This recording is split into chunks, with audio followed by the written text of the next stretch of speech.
I'm going to Kansas City. If I come, I come. I'm going to Kansas. Welcome everybody to another episode of Chopping It Up with the Cleavers. My name is Emmanuel Cleaver III. And I'm Emil Cleaver. And you can check us out every Tuesday, a new episode, Chopping It Up with the Cleavers, YouTube, subscribe to our channel, or you can check us out most places you get your podcast, Chopping It Up with the Cleavers. So the big news last week, a draft opinion, Supreme Court draft opinion leaked, somehow got out, and really talking about overturning Roe versus Wade. And so that is the big name, big thing, which allowed abortions. And so, of course, there's been a long fight ever since that happened. I think it was in 72. Don't quote me on that year.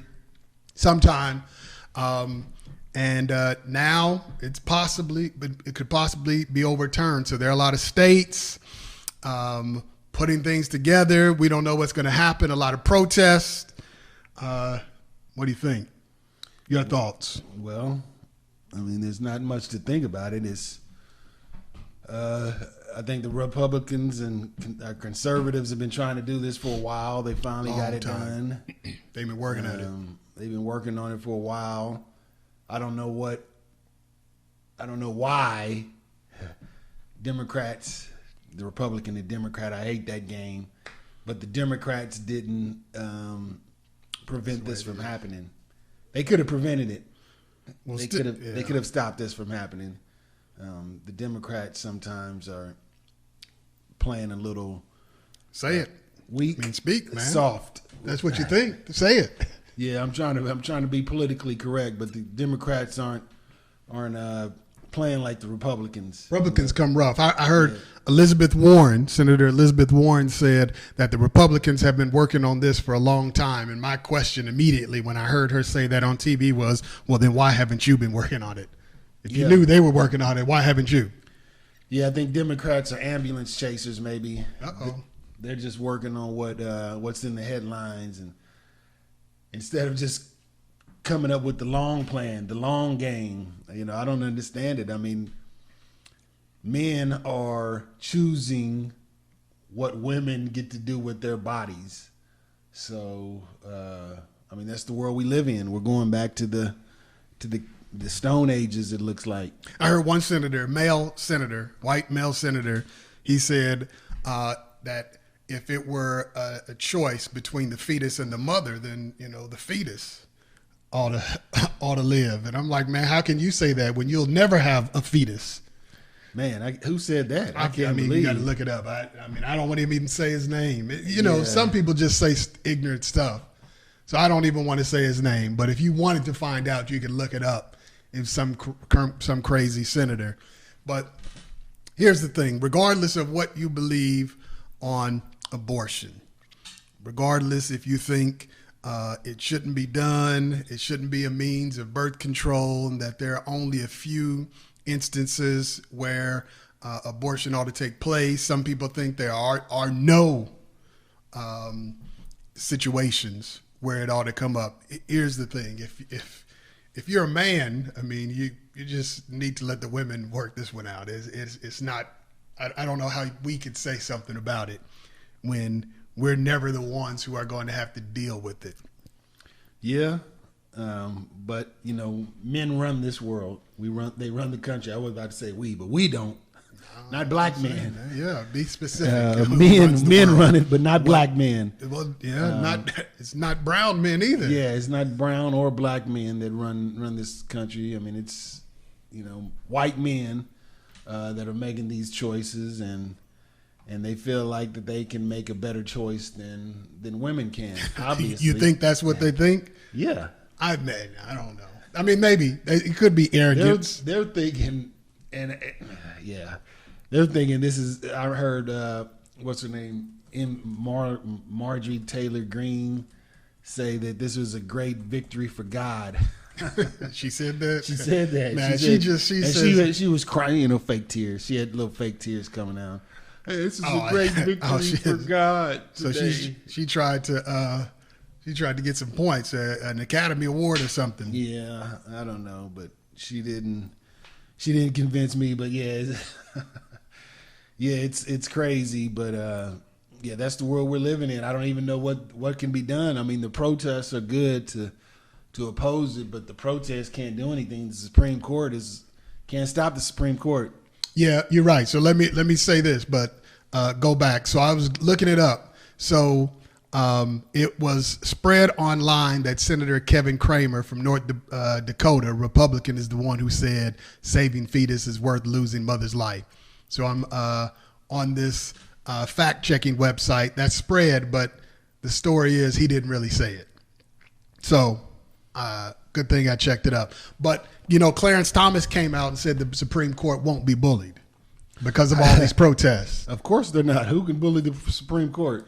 Well, they're allegedly getting death threats. Man, I mean, it's real.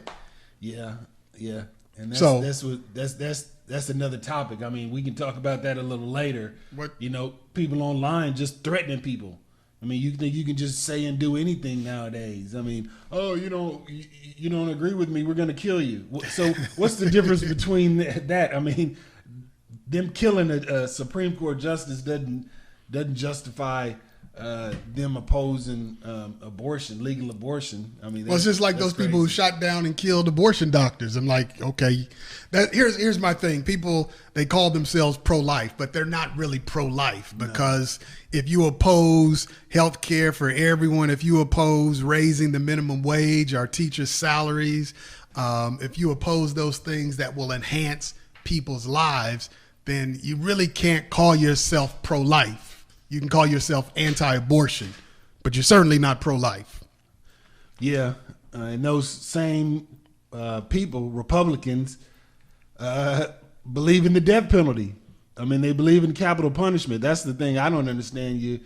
You firmly oppose abortion rights, but you believe in the death penalty. I mean, that's complete arrogance right there.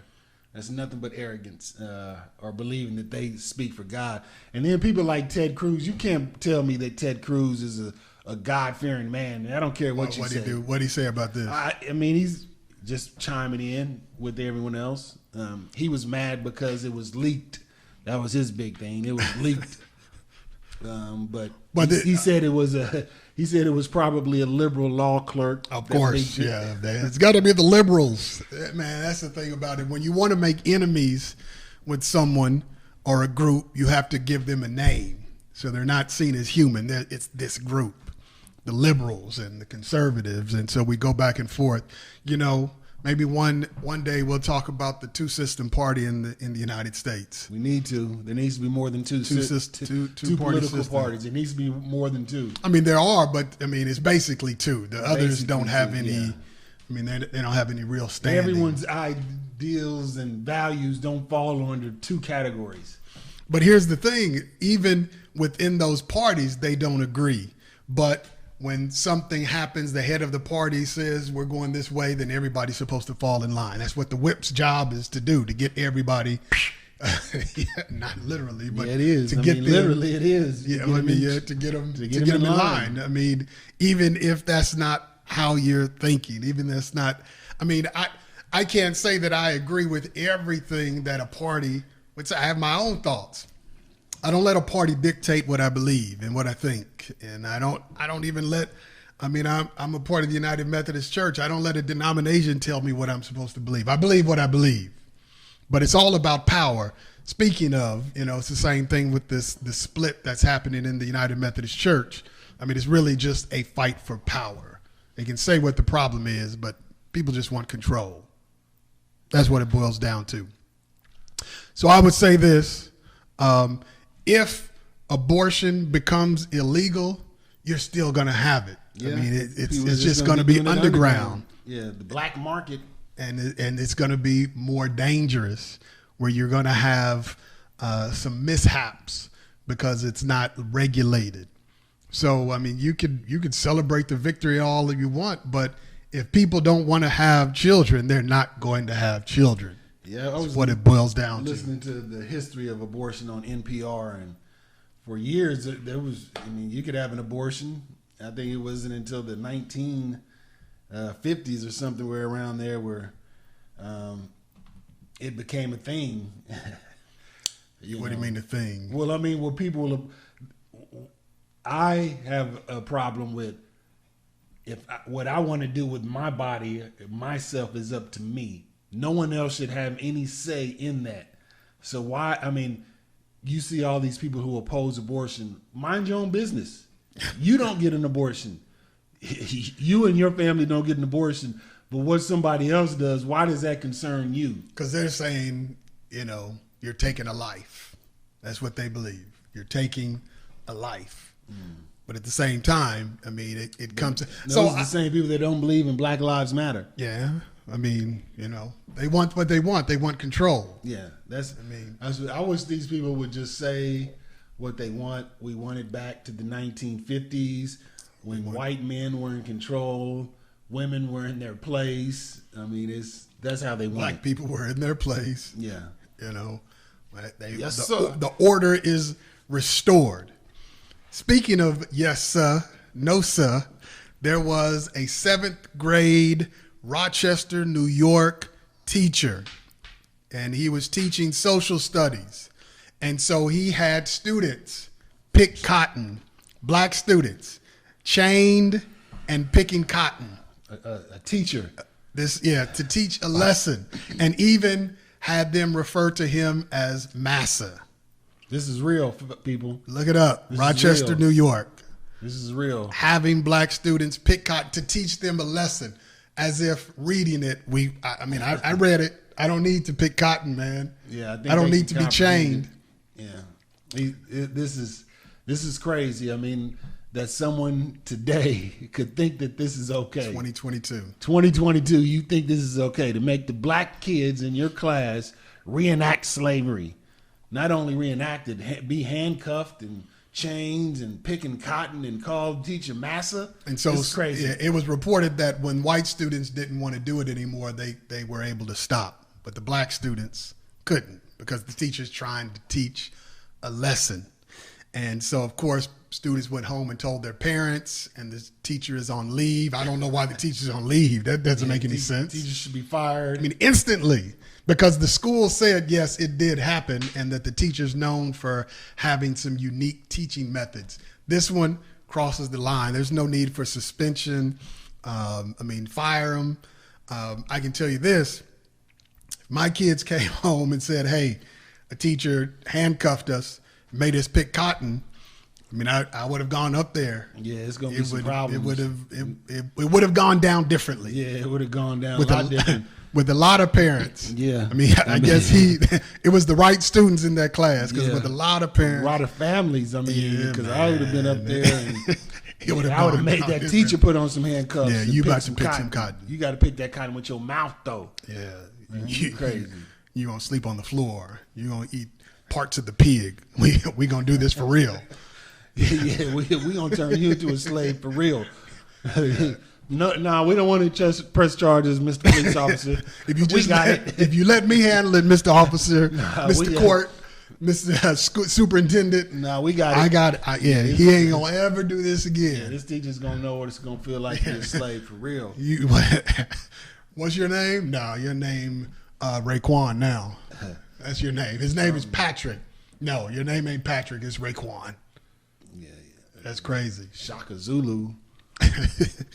But so with all of this, and when I first saw that, I thought it was going to be in Texas. Well, but yeah. This is Rochester, New York. Man. You could probably see it somewhere, Texas. So I can see it happening somewhere in Missouri, because here in Missouri, in Lee Summit, there were schools that were made to sing this old Dixie song where it talked about picking cotton. It was an elementary school in Lee Summit. Yeah, you that happened last year. Had a Dixie flag. Last year, had a Raytown South flag, and that was the theme song. Look away, whatever that song goes. To all the black students, when they played it, all the black students would sit until they finally got rid of it. Yeah, that's crazy. That was in the 80s. We're talking about 2022. Still happening. In Picking New York. cotton.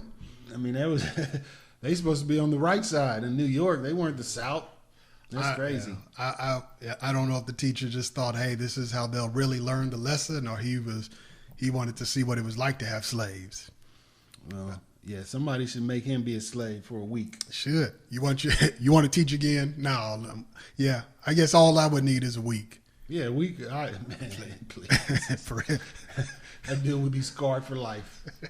Well, yeah, because he may have scarred some of those students. Yeah, for life. But I'm glad they told, and he was suspended. What the school district? I mean, he needs to be fired. He needs to be fired, or send him here to Kansas City, and we'll get him straight. He can work for chopping it up for the Cleavers, chopping it up with the Cleavers. We have some methods. We have a plantation that we can put him on. And we have some things. We got some. For him to do. We got a German Shepherd if he tries to run. Yeah, we have to chase him down. I don't worry. Don't trip off that. That's what you're tripping off of. Yeah. Send him here to Kansas City. We won't touch him. We're not. Touch him? Yeah, man.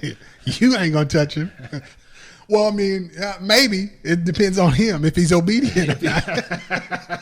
If he's obedient, right? If he tries to run, escape. If he does all his chores, then no, he won't get beat. He'll be treated like a good slave. But he's not going to eat well. Yeah, he's not going to eat well. He's not going to eat well. He's not going to sleep well. He's not going to be warm at night. He's not going to be. He won't be protected from the elements at all. Nah. Yeah, that would be good. I know we're joking around, but yeah, this happens in the world that we live in the country we live in. This isn't a different country. This is America. Yeah, right. America, United States, and people want to talk about not teaching real history. Yeah, see, this is what happens. Yeah, when people just run free. The CTR group. I mean, this dude. The CTR, for those who didn't see the last episode, these were black folk who seemed to be against black folk, and CTR because that's what Herschel Walker. He was trying to talk about critical race theory, and instead instead of saying CRT, he said CTR. So we just call this group CTR. CTR. That's the name of their team, the CTR Raccoons. These are black folk who hate black people. The Raccoons is their mascot. They are the CTR Raccoons. What's her name? Somebody was online who gave us that. Yeah. But there's we missed somebody. Sage, the ESPN lady. Yeah, Sage Northcutt or whatever. Yeah, Sage. Yeah, she's coming off the bench. She's on that CTR group. We need to bring our CTR group back and have the All Americans. And then the first team, second team, third team, and the honorable mentions. Yeah, because they're a little more out there. Yeah, a little more out there that really seem to hate black folk. Man, a lot of people hate black people. White people hate black people. And you got some black people. This might offend some folk, but just to, so we're seeing more and more. For years the church was segregated. It was the most segregated hour in America. It still is. Yeah. For the most part, Martin Luther King pointed that out decades ago. But a new trend we're seeing: more and more black people going to white churches, and more and more. What are they going to white churches for? I mean, to connect. They like the style or whatever. So there's been an effort, even in the United Methodist Church, that they said they want to start cross-cultural churches, multi-ethnic churches. But here's the problem I have with it, and you're going to get a kick out of this. If you do research on those multi-ethnic churches where they're diverse, and they're not really all diverse. I mean, it's still predominantly white. But what you'll find is those churches are pastored by white men, not white women, not black men, white women or white men. So black people seem to be more comfortable going to a church where there is a white man as the head. Damn. It's the truth. Look it up. I mean, that's the stats. Where a white man, but you don't see a whole lot of whites coming to a black church where there is a black person. And even there's a church, I had a friend who's in Birmingham, Alabama. It's this huge church. I'm going to go ahead and say it. I'm not going to call the church. But they had multiple locations. And what's happening is you have these mega churches, white churches, where they start satellite churches in a black neighborhood. and they'll have a black campus pastor. And so the black praise team will come on and sing, and the black pastor will lead, but the sermons still come from the main church, the larger church. So they're still receiving a message from a white male. So Isn't that Greenleaf? I didn't see the movie. That's what happened in TV Greenleaf. show? Oh, TV yeah. I thought, I was TV thinking show of the Green Greenleaf, Book, when not they Green. had Yeah. the big conglomerate church, and well, I can't remember the pastor's name, but he had to get the sermon approved. I saw like the first 2 seasons of it. Then I watched like the last few episodes of it. Oh yeah, they were part of a conglomerate church, and the message came from the head pastor. It's real. That's happening. Yeah, that's crazy. There are a lot of mega And it churches. was a white man, and it was a black pastor. I mean, and he had to get that. Man, he had to get the sermon approved, and I didn't know that was real. Yeah, no, it is very real. It's happening all over the country with these satellite churches. Some are not even in the same state, where they'll have a black pastor. It's in an urban city. There's one, there are several here in Kansas City, but they're still getting the message from the headquarters. So you're not getting a black pastor's perspective on things. That's real. So you talk about just not really appreciating self. I don't know. I can't. That's a whole nother episode. Yeah, that's nothing. That's next episode. It's real. It's real.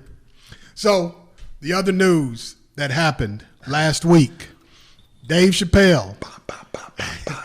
He's giving a concert. Dave Chappelle, probably the biggest comedian in the world right funniest, now. Matter of fact. Yeah, he's the funniest. He's the funniest. He can be offensive. I understand that, but a lot of comedians are, but that's comedy. But so a guy rushed the stage, tackled him, and That was ended a up mistake. getting a serious beat down. Did you see his arm? Yeah, I saw When his it- arm. They like- turned his arm around. Like- And it was really his shoulder that was out of Yeah. place. I think they took his arm off and then put it back on backwards, like Mr. Yeah. Potato Head or And he something. got a beat down. But here's my thing. When he rushed up on stage to tackle Dave Chappelle, what was his thinking? What was his game plan? How did he think he was going? What was his exit strategy? Yeah, he didn't have an exit strategy. That's that not thinking things through, man. I mean, once you tackle him, I mean, he had to know that he was going to get People were rushed coming. by a bunch of people, and I'm sure he didn't think he would get beat down that bad.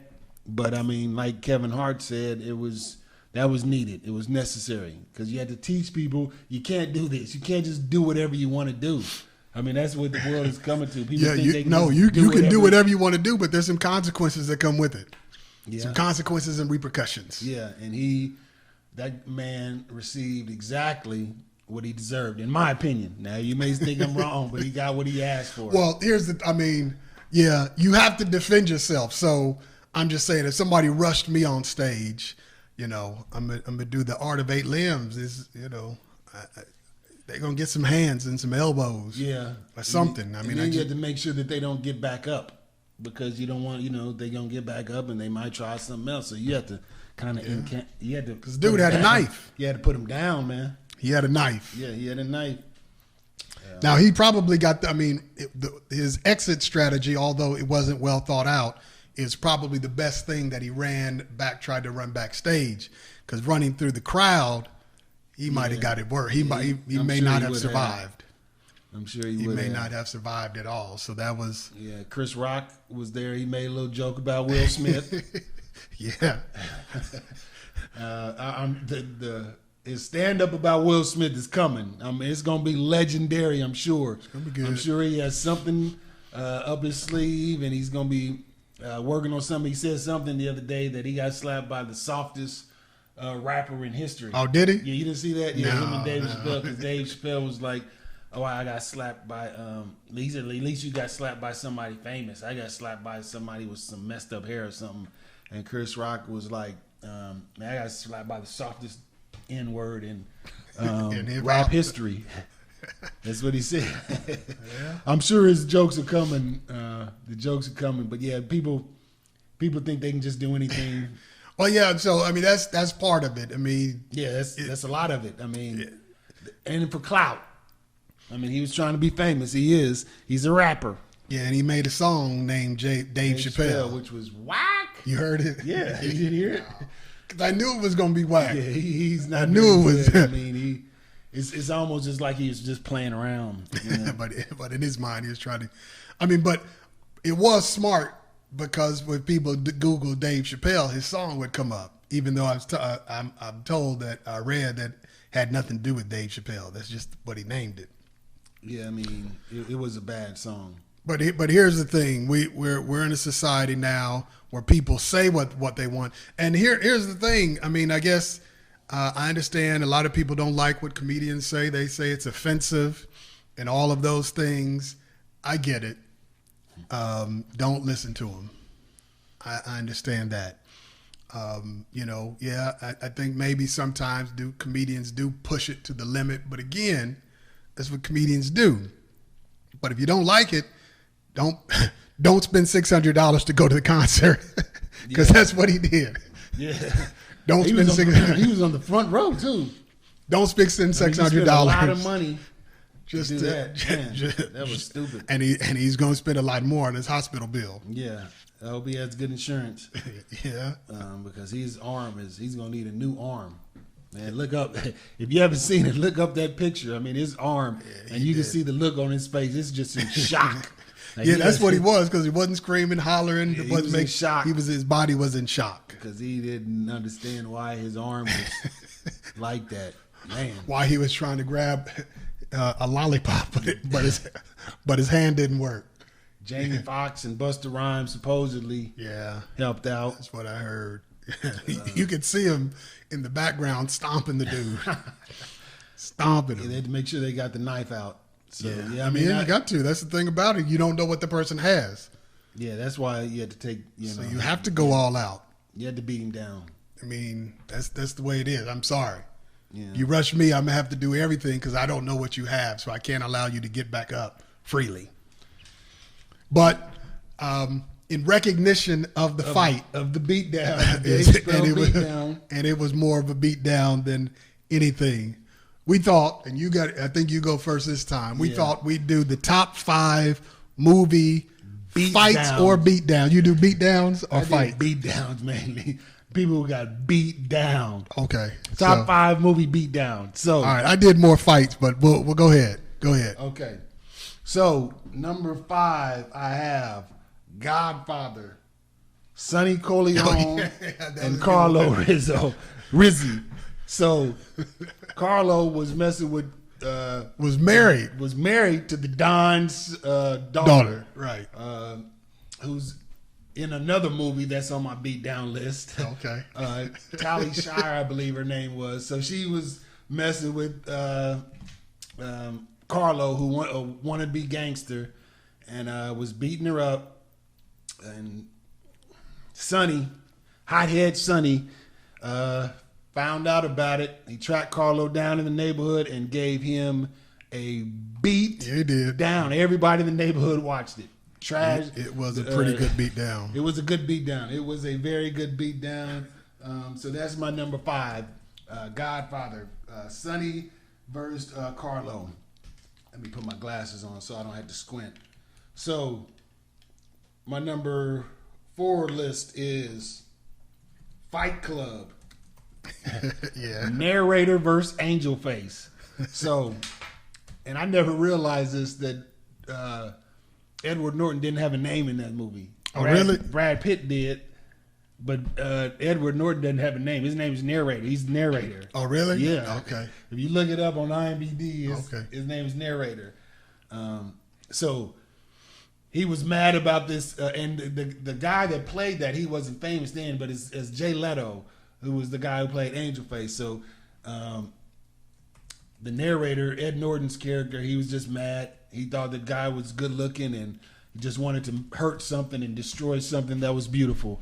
And he beat that man to a pulp. Fight Club is a great movie. It's a dark comedy. I've said it many times, but it's a movie about a fight club.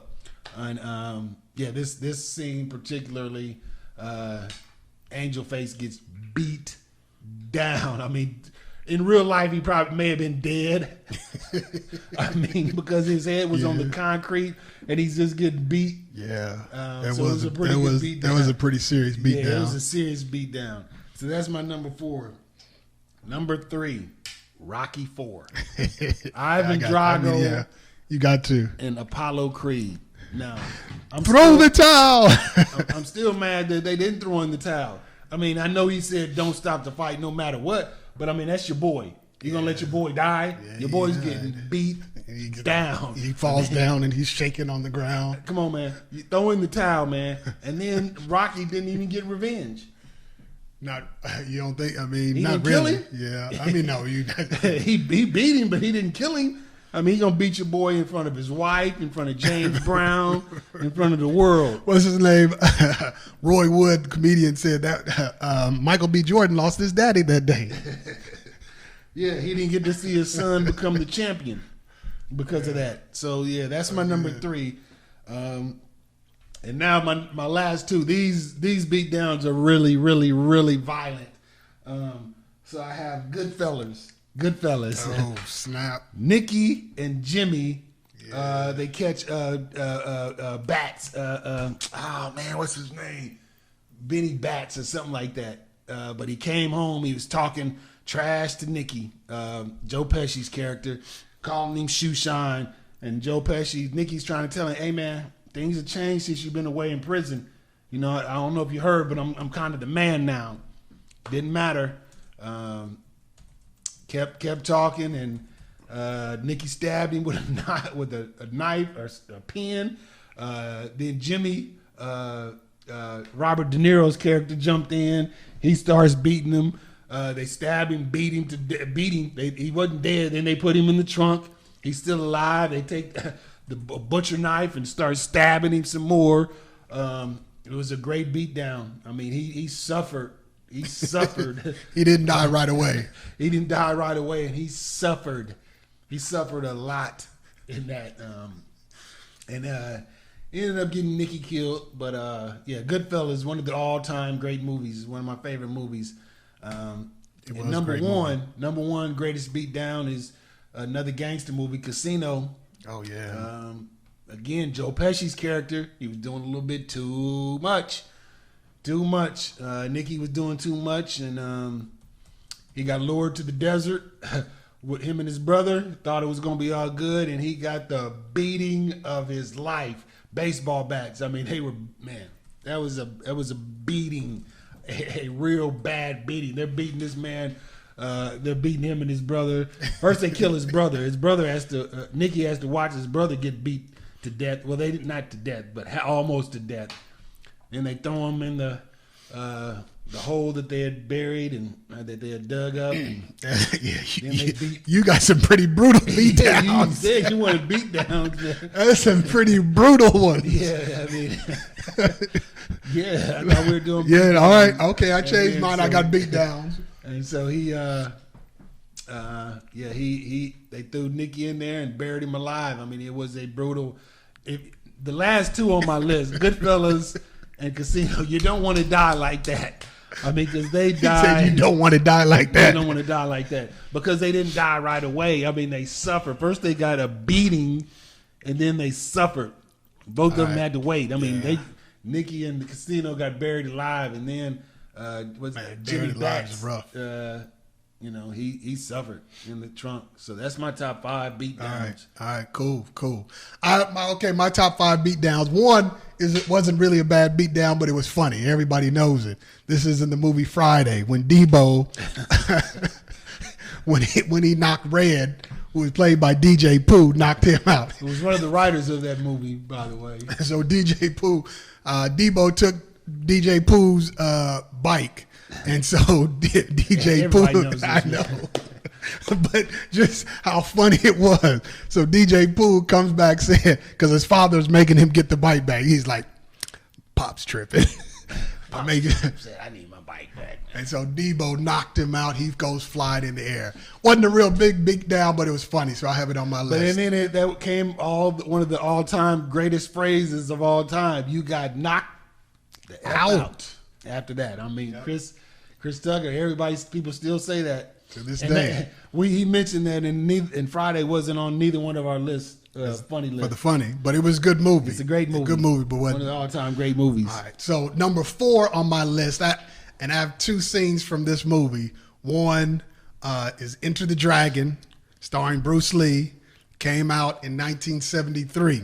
Jim Kelly, who was a martial artist. 71, didn't it? Nah, I'm pretty sure it's 73. So Jim Kelly, who's a martial artist, so they're on this island, this fight island, and Jim Kelly wants to get away. He's done being on the island, so he goes to see Mr. Han, who runs the island. And Mr. Han, he doesn't have a hand, but he's able to put different hands, iron hands on, and he commenced to beating the mess out of Jim Kelly. Man, beat him through walls, beat him in front of his daughters. and And his daughters weren't there. yeah, you talking about Mr. Han. Yeah, Mr. Han. Yeah, he was beating him in front of Mr. Han. And so they're laughing because they're high on opium. And so he's just smacking Jim Kelly around with his iron hand. And just and kills him, basically. Gets him, after he's beat him severely, knocking him down several times, he gets on and just bow with his iron fist, with his iron hand. Kills him. Then hangs him after that. It was a pretty bad beatdown. Number 3 beatdown was mentioned earlier, Ivan Drago and Apollo Creed.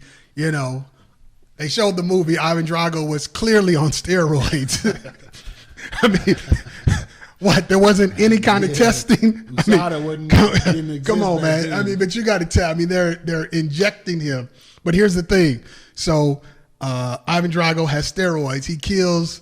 An exhibition. It's supposed to be an exhibition. Right. This is supposed to be an exhibition. And so he beats down Apollo Creed, kills him. But Rocky is somehow able to beat this steroid-injected man in Russia, and the people in Russia begin cheering for Rocky instead of their own. It's a little outrageous, but Apollo Creed did get beat down worse than any man in the ring ever has. Number 2 on my list was in the movie Untouchables, where Al Capone, played by Robert De Niro, sitting around the table. They're all wearing tuxedos. And somebody messed up. Man. And so, enthusiasm. That's what Robert De Niro, he's giving this speech, and people are, they're clapping. No clue. He has no clue. He has no idea that his life is about to come to an end. Violently. And so Al Capone, Robert De Niro, stops in front of this guy who messed up. He's in back of him. And so the guy, he's standing in back of him. The guy doesn't even see it. They're at a dinner table. And so Al Capone gets this baseball bat and beats him to death. Everybody just sits there and watches. Doesn't say a word. Can't, because it's the boss, Al Capone. And you just see his blood just spilling out all over the table. And the thing, he never saw it coming. Never saw it coming. He beat him down to death. Number 1 on the list, just because it was a great fight scene. It was still Enter the Dragon, Bruce Lee against O'Hara. So again, these are all these fighters from around the world who go to this fight island to fight. So Bruce Lee, he's doing work for the CIA or FBI, somebody. And so there's this guy, O'Hara, who killed his sister. And so he gets a chance to fight him. So it's a famous scene. They're putting their hands up against each other, like, to see who's stronger. And while they're doing that, Bruce Lee pops him. Wow. Too quick.